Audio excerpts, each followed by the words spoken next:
بیان کو مکمل طور پر غور سے سنو تاکہ آپ کو مکمل طور پر فائدہ ہو۔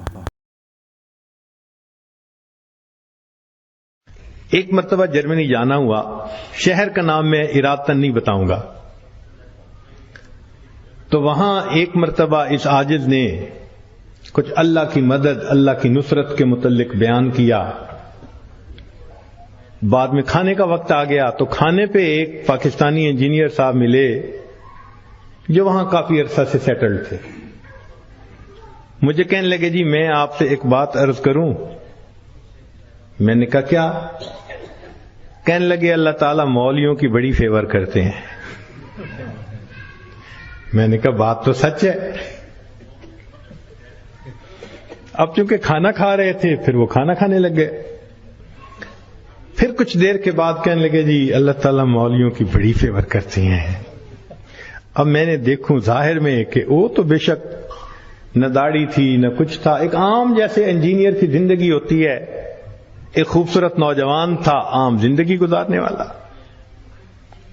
جب کھانا ختم ہونے لگا نا تو پھر ذرا میرے وہ قریب ہو کے بیٹھ گیا، پھر کہتا ہے جی اللہ تعالیٰ مولویوں کی بڑی فیور کرتا۔ اب مجھے سمجھ لگی کہ یہ کچھ کہنا چاہتا ہے لیکن ذرا اس کو وقت چاہیے، علیحدگی چاہیے۔ تو وہ ہم لوگ الگ کرسیوں پہ جا کے بیٹھ گئے۔ میں نے ان سے پوچھا آپ کیا کہنا چاہتے ہیں جو بےتاب ہیں اتنی دیر سے؟ کہتے ہیں جی اپنا واقعہ سنائیں۔ کہنے لگا جی میں نے لاہور سے انجینئرنگ کی، پھر یہاں ایک کمپنی میں میری نوکری لگی، بہترین نوکری، زبردست تنخواہ، اور میں انٹیلیجنٹ بھی بڑا۔ میں پچھلے اتنے سالوں سے اس کمپنی میں نوکری کر رہا۔ ہمارے دفتر میں یہاں کے ماحول کے مطابق مرد بھی انجینئر ہیں، لڑکیاں بھی انجینئر ہیں۔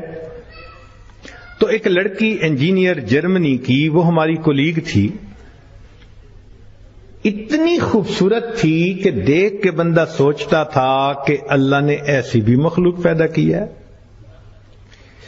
اور اس کے ساتھ ساتھ اتنی ذہین اور اتنے اچھے اخلاق والی کہ دفتر کے جتنے جوان لڑکے تھے ہر ایک وش کرتا تھا کہ میرے ساتھ اس کا تعلق جڑ جائے۔ جرمن بھی اسی کوشش میں لگے ہوئے تھے، دوسرے بھی کسی کوشش میں، مگر اس کی زندگی بڑی کلین نظر آتی تھی۔ وہ کام کی بات کرتی تھی، جو ذرا کام کی بات کے علاوہ کرتا تھا ایسا جواب دیتی تھی کہ اگلے کو جرت ہی نہیں ہوتی تھی بات کرنے کی۔ ہم لوگ دوپہر کے وقت چھٹی ہوتی تو پھر کھانا کھا لیتے تھے، کمرہ بنا ہوا تھا۔ ایک دن میں نے کھانا نہ کھایا، پھر دوسرے دن کھانا بھی نہ کھایا، تیسرے دن جب میں نے کھانا نہ کھایا تو اس نے مجھ سے پوچھ لیا کہ فلاں آج کل آپ دوپہر میں کھانا نہیں کھا رہے۔ میں نے کہا اس لیے کہ وہ میں مسلمان ہوں اور ہمارا رمضان المبارک شروع ہو گیا ہے اور میں فاسٹنگ کر رہا ہوں۔ اس نے کہا یہ کیا ہوتی ہے؟ تو میں نے بتایا روزہ کیا ہوتا ہے۔ اس کو تھوڑا انٹرسٹ فیل ہوا، کہنے لگا میرے لیے تو بہت ہی اچھا ٹاپک مل گیا۔ میں نے بھی کھول کھول کے بتایا فاسٹنگ کیا ہوتی ہے، اور اس کے انٹرسٹ کو دیکھ کے کہا اچھا میں باقی باتیں تمہیں کل بتاؤں گا۔ اگلے دن پھر میں نے اس سے کوئی بات کی، ہماری بات رمضان شریف پہ چلنی شروع ہو گئی، اور وہ بھی اس کھانے کے وقت میں کچھ دیر بیٹھ کے مجھ سے اسلام کے بارے میں کوئی بات سن لیتی۔ میری کوشش یہ تھی کہ رمضان شریف کے دوران میری بات چیت اتنی شروع ہو جائے کہ کمفرٹیبلی ہم ایک دوسرے سے کمیونیکیٹ کرنے لگ جائیں۔ جرمن لڑکے مجھے دیکھتے تو وہ مجھ سے بڑے خفا ہوتے، یہ اس کے ساتھ بیٹھ کے کیوں 10 منٹ باتیں کرتا ہے، بھائی جب سے ہم سے 1 منٹ بھی بات نہیں کرتی۔ خیر رمضان شریف ہونے تک مجھے اتنا اندازہ ہو گیا کہ اس کے ذہن میں اسلام کے بارے میں مزید جاننے کا بھی شوق موجود ہے۔ تو میں نے کچھ انگریزی کی کتابیں بھی اس کو منگا کے دیں کہ پڑھو، اور میں تو چاہتا تھا اللہ کرے یہ مسلمان بنے، پھر تو ہمارا ہی نمبر لگے گا، کیونکہ باقی تو سارے یہاں کافر ہیں۔ بڑی میری کوشش تھی اور میں بڑے خلوص سے کوشش کر رہا تھا یہ مسلمان بن جائے کہ اللہ کی شان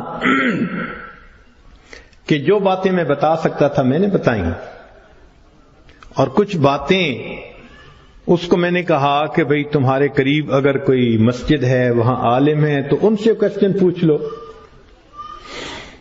6 مہینے اس لڑکی نے اسلام کو سٹڈی کیا، اور ایک دن آ کے وہ مجھے کہنے لگی کہ کل میں نے کلمہ پڑھ لیا ہے، اور میں نے دیکھا کہ اس نے اپنا سر بھی ڈھکا ہوا تھا۔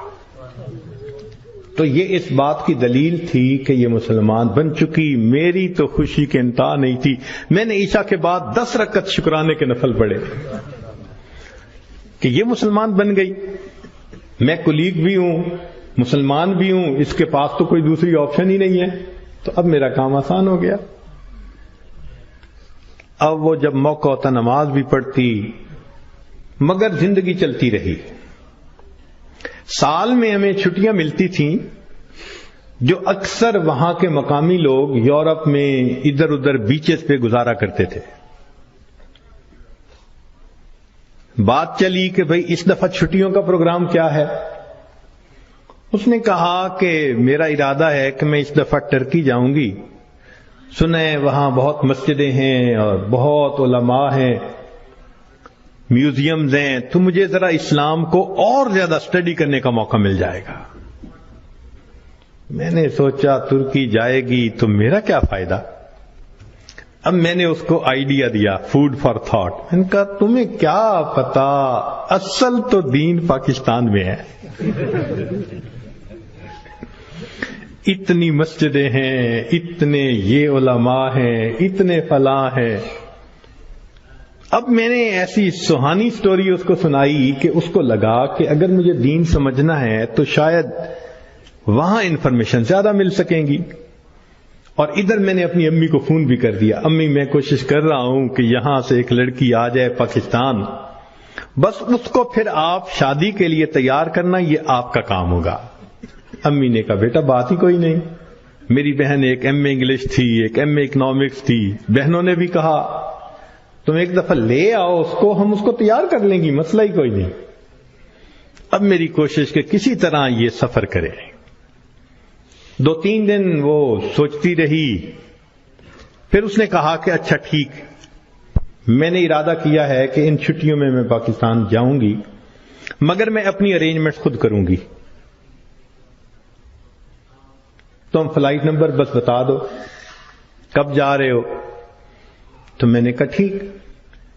اب جس دن میں نے فلائٹ پہ آنا تھا، اور اس نے بھی 2 لفظ کہے تھے کہ ہاں میں بکنگ کروا لوں گی، کہنے لگا کہ میں تو 1 گھنٹے یعنی 3 گھنٹے پہلے پہنچنے کی بجائے 4-5 گھنٹے پہلے پہنچا ہوا تھا۔ جلدی سے چیک ان کروا کے اب میں تلاش کر رہا تھا کہ کب آئے۔ خیر اس کو آنے میں کچھ دیر ہو گئی، مگر میں نے دیکھا کہ وہ آ گئی تو میں بڑا مطمئن ہو گیا، اب یہ پاکستان آ رہی ہے۔ خیر جب پاکستان اترے تو میرے گھر والے رشتہ دار سب مجھے ریسیو کرنے آئے ہوئے تھے، تو گھر کی عورتیں اس کو بھی ملی۔ اس نے کہا کہ دیکھو میں نے ہوٹل کی بکنگ کروائی ہوئی ہے اور میں اس وقت تھکی ہوئی ہوں سفر کر کے، تو میں سیدھا ہوٹل میں جاؤں گی، اور کل جب میں کسی وقت فریش ہوں گی نا تو عورتوں کو کہا کہ تم ہوٹل آ جانا، میں تم سے ڈسکس کر لوں گی کہ مجھے کہاں کا انفارمیشن مل سکتی ہے۔ میری بہنیں اس کو دیکھ کے تو حیران ہو گئیں، اور انہوں نے شادی کی ڈیٹ اور پلاننگ وہ بھی شروع کر دی۔ اگلے دن میری امی گئی اور اس کو کہا کہ بھائی آپ ہوٹل میں کیوں رہتی ہو، ہمارے گھر میں آؤ۔ اس نے کہا میں ذرا یہاں کمفرٹیبل ہوں۔ امی نے کہا چلو کھانا کھانے ہی آ جاؤ۔ اس نے کہا ٹھیک، تو وہ ایک وقت کھانے کے لیے گھر امی کے ساتھ آ گئی۔ ہمارا گھر ڈیفنس کے اندر اتنا بڑا بہترین محل نما گھر تھا، اور بزنس تھا ہمارا کار ڈیلرشپ تھی۔ اب جو کار ڈیلر ہو وہ تو کروڑوں پتی ہوتا ہے۔ چھوٹا بھائی میرا مجھ سے بھی زیادہ خوبصورت نوجوان۔ خیر میری بہنوں نے بڑی کوشش کی، کہ بھئی کسی طرح وہ ہاں کر دے کہ میرے ساتھ اس کی شادی پہ وہ راضی ہے، مگر وہ خاموش ہو جاتی، وہ ہاں نہیں کرتی تھی۔ پریشانی ہونے لگ گئی، دن گزر رہے ہیں اور ہاں نہیں کر رہی ہے۔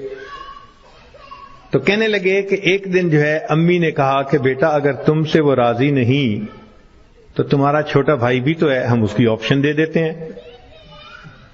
میں نے کہا ٹھیک ہے، کوئی بات نہیں۔ امی نے چھوٹے بھائی کی آپشن دے دی، وہ سن کے پھر چپ ہو گئی، حتیٰ کہ آدھے سے زیادہ دن گزر گئے۔ فرض کرو 20 دن اس نے رہنا تھا تو 10-12 دن گزر گئے۔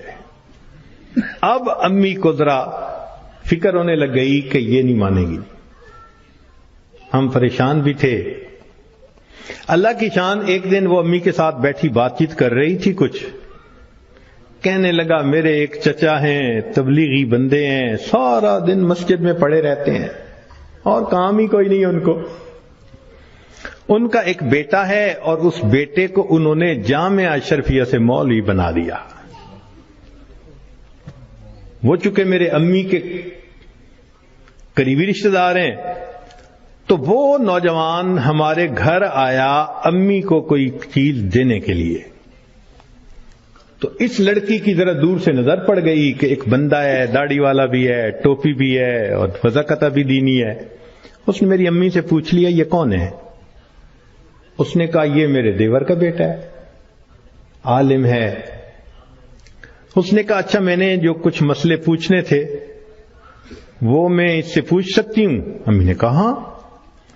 کہنے لگا امی نے وہ مولوی صاحب کو بلا لیا اور وہ مولوی صاحب آ کے یوں نگاہیں نیچی کر کے کھڑے ہو گئے۔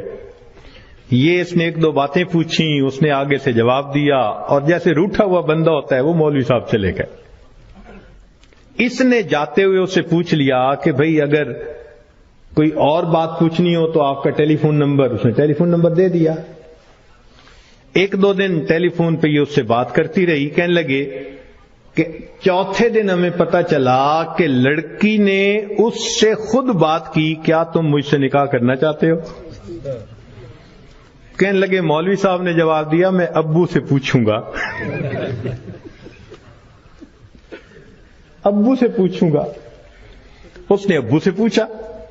ابو نے کہا کہ بیٹا ساری دنیا ان مسلمانوں کے لیے اس کا ملک ہے، اگر تمہارا رزق اللہ نے وہاں لکھا ہے تم دین کی نیت سے جاؤ، اللہ کے دین کا کام کرو وہاں۔ کہنے لگا لڑکے نے ہاں کر دی۔ اگلے دن اس نے کیا کیا کہ وہ لڑکے نے اپنے 2-4 رشتہ داروں کو بلا لیا، سادگی کے ساتھ نکاح ہو گیا۔ لڑکی اس کو لے کے اسلام آباد ایمبیسی چلی گئی اور ایمبیسی میں اس نے اپنا سٹیٹس دکھایا، پورا دکھا کے کہا کہ میں آئی تھی چھٹیاں گزارنے، اس کے ساتھ میرا نکاح ہو گیا ہے، کاغذات ہوتے رہیں گے، میں نے ہے 4 دن میں واپس جانا، کیا آپ اس کا ملٹیپل ویزا لگا سکتے ہیں؟ کہنے لگے کونسلر کو اس کی پرسنالٹی، اس کی بات چیت، اس کی نوکری اتنی جسٹیفیکیشن نظر آئی، اس نے چھوٹتے ہی 5 سال کا ملٹیپل ویزا لگا دیا۔ کہنے لگا چھٹیاں ختم ہونی تھی، وہ لڑکی اپنے وہ جو مولوی صاحب خاوند تھے ان کے ساتھ چلی گئی، محنت میں نے کی، اللہ نے فیور مولوی کی کر دی۔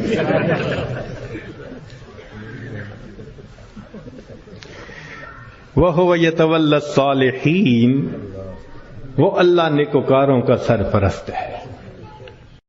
اگر آپ کو بیان اچھا لگا ہو تو چینل کو سبسکرائب کر کے جائے تاکہ آپ ہر ایک بیان سے مستفید ہو سکے۔